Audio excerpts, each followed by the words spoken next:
प्यारे दर्शकों नमस्कार। तारीख है आज 9 मई 2026, दिन शनिवार, हिंदी तिथि ज्येष्ठ माह कृष्ण पक्ष सप्तमी। आइए नजर डालते हैं हमारे प्यारे राज्य हिमाचल प्रदेश की तमाम बड़ी खबरों पर। वीडियो शुरू करने से पहले कमेंट बॉक्स में जय हिंद लिखकर हमें सपोर्ट करें। चलिए शुरू करते हैं। हिमाचल में सेब खरीदी की प्रक्रिया होगी पूरी तरह डिजिटल, सीएम सुक्खू ने दिया निर्देश। मुख्यमंत्री सुखविंदर सिंह सुक्खू ने आगामी सेब खरीद प्रक्रिया को पूरी तरह से डिजिटल करने को कहा। उन्होंने निर्देश दिए कि अगले सीजन से खरीद से जुड़े सभी चरणों और डेटा का डिजिटलीकरण किया जाए, जिससे पारदर्शिता बढ़े और बागवानों को सीधा लाभ मिल सके। हाल ही में हिमाचल प्रदेश बागवानी उत्पाद विपणन और प्रसंस्करण निगम की योजनाओं की समीक्षा करते हुए उन्होंने मंडी मध्यस्थता योजना के तहत सेब खरीद के लिए पुख्ता इंतजाम करने के निर्देश दिए। मुख्यमंत्री ने स्पष्ट किया कि छोटे और सीमांत बागवानों के हित सर्वोपरि हैं और निगम को यह सुनिश्चित करना होगा कि किसानों को उनके उत्पाद का अधिकतम लाभ मिले। इसके लिए खरीद केंद्रों की अग्रिम सूचना जारी करने और सभी व्यवस्थाएं समय पर दुरुस्त करने का आदेश दिया गया है। दारचा शिंकुला मार्ग सभी वाहनों के लिए बहाल, बीआरओ ने हटाई बर्फ।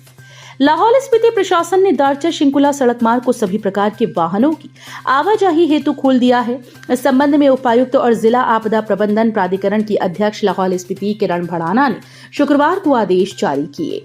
सीमा सड़क संगठन ने प्रशासन को सूचित किया कि 126 आरसीसी के तहत आने वाला दारचा शिंकुला मार्ग अब पूरी तरह से 2 लेन यातायात के लिए तैयार है।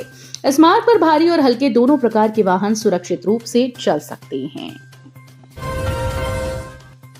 निजी अस्पतालों तक हिमकेयर जांच की आंच, विजिलेंस ब्यूरो ने स्वास्थ्य बीमा सोसाइटी से कब्जे में लिया रिकॉर्ड। पूर्व जयराम सरकार के द्वारा शुरू की गई हिमकेयर स्वास्थ्य बीमा योजना में अब विजिलेंस ब्यूरो की जांच की आंच कई निजी अस्पतालों तक आने वाली है। विजिलेंस ब्यूरो ने स्वास्थ्य बीमा सोसाइटी से सारा रिकॉर्ड ले लिया है। इसके बाद सोसाइटी ने जांच एजेंसी को ऑनलाइन डेटा का एक्सेस भी दे दिया। इसलिए अब जांच एजेंसी निजी अस्पतालों में संभावित गड़बड़ी की तलाश कर रही है। मुख्यमंत्री सुक्खू ने हिमकेयर में करीब 110 करोड़ के घोटाले का आरोप लगाते हुए जांच के आदेश दिए। प्रारंभिक जांच में आईजीएमसी और टांडा का ही डेटा लिया था, लेकिन अब इसका विस्तार हो रहा है। इस जांच में मिलने वाले तथ्यों के आधार पर अब एफआईआर दर्ज होगी। हिमाचल के 45% जिलों में बाढ़ का खतरा, आईआईटी रुड़की की रिसर्च में बड़ा खुलासा। हिमाचल प्रदेश के 45% जिलों में बाढ़, भूस्खलन और हिमस्खलन का खतरा बना हुआ है।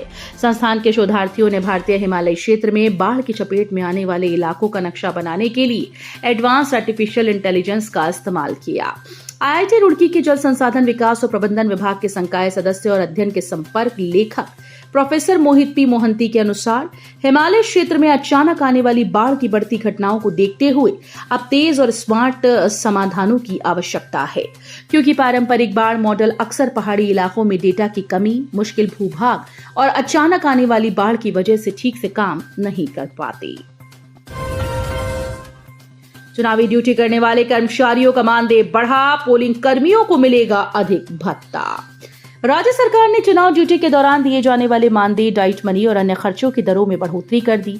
नई दरें पंचायती राज संस्थाओं की चुनाव में लागू होंगी, जिससे चुनावी जिम्मेदारी निभाने वाले कर्मचारियों को आर्थिक राहत मिलेगी।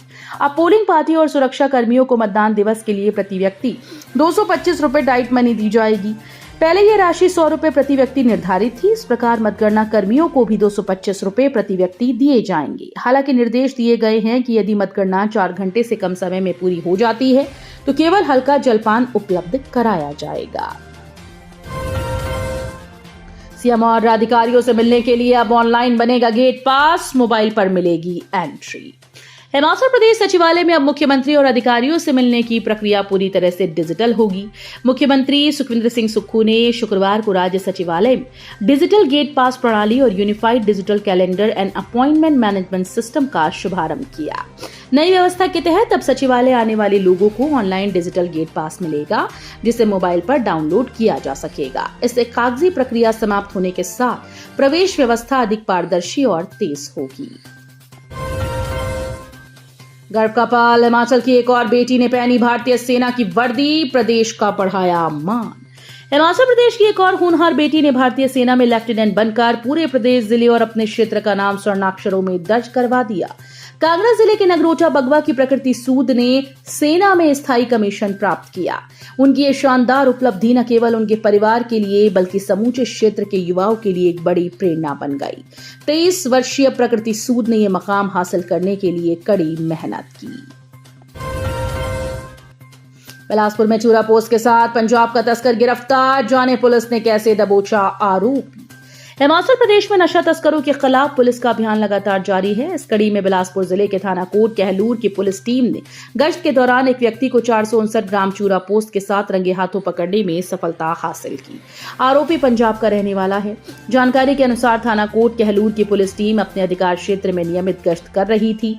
गश्त करते हुए जब पुलिस टीम लिंक रोड मजारी थलू के पास पहुंची तो वहां एक व्यक्ति संदिग्ध परिस्थितियों में घूमता नजर आया। तलाशी लेने पर उसके पास से 459 ग्राम चूरा पोस्ट बरामद हुआ। 26 जुलाई से 2 अगस्त तक मनाया जाएगा अंतर्राष्ट्रीय मिंजर मेला। उपायुक्त ने अधिकारियों को दे दिया निर्देश। अंतर्राष्ट्रीय मिंजर मेला 2026 के आयोजन के संबंध में जिला मुख्यालय चंबा में बैठक का आयोजन किया गया, जिसकी अध्यक्षता उपायुक्त मुकेश पसवाल ने की। इस अवसर पर उपायुक्त ने कहा कि जिला चंबा का सुप्रसिद्ध और ऐतिहासिक तथा अंतर्राष्ट्रीय ख्याति प्राप्त मिंजर मेला जिला चंबा की प्राचीन समृद्ध संस्कृति व समाज के विभिन्न वर्गों की आपसी मेल मिलाप और आपसी भाईचारे का प्रतीक है। उन्होंने बैठक में उपस्थित सभी अधिकारियों को निर्देश दिए कि मिंजर मेला 2026 की तैयारियों से संबंधित अपने अपने दायित्वों का ईमानदारी व गंभीरता के साथ निर्वहन करें। हिमाचल के सरकारी स्कूल में शिक्षकों के गैर शैक्षणिक कार्यों का बोझ कम होगा। निदेशालय ने तय किए नए नियम। राज्य के सरकारी स्कूल में शिक्षकों पर गैर शैक्षणिक कार्यों का बोझ कम होगा। स्कूल शिक्षा निदेशालय ने इसके लिए नियम तय कर दिए हैं। हर वर्ग के शिक्षकों को काम का बंटवारा बराबर किया गया है ताकि स्कूल्स में पढ़ाई बाधित बिल्कुल ना हो।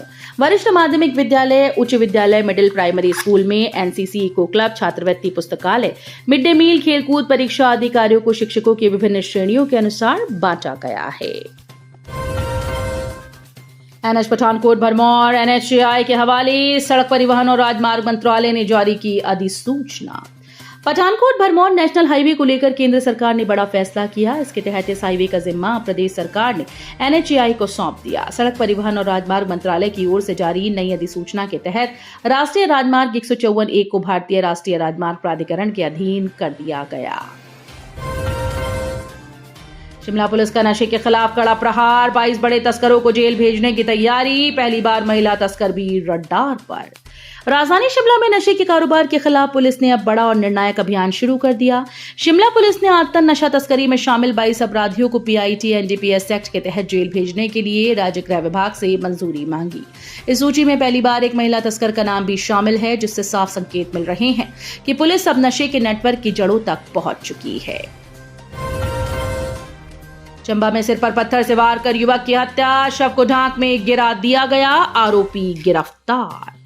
जरा सी बात पर शुरू हुई बहसबाजी के बाद तैश में आकर एक युवक ने दूसरे के सिर पर पत्थर से वार कर हत्या कर डाली। इतना ही नहीं, युवक की मौत के बाद आरोपी ने उसके शव को धक्का देकर ढांक में गिराकर सबूत मिटाने का प्रयास किया। विधानसभा क्षेत्र चंबा के तहत लुडेरा सुंगल मार्ग से संपर्क मार्ग कलौता में दर्दनाक घटना सामने आई। मृतक की पहचान अजय कुमार पुत्र भवन सिंह, गांव सलोड़ी, झल, डाकघर पलूही तहसील व जिला चंबा के रूप में हुई। सुबह सैर पर निकले ग्रामीणों ने शव देखकर इसकी सूचना पुलिस को दी। पुलिस टीम ने मौके पर पहुंच नूरपुर से फॉरेंसिक टीम को बुलाया। तो ये थी आज की फटाफट खबरें। हम मिलेंगे अगले बुलेटिन में, तब तक के लिए धन्यवाद। जय हिंद।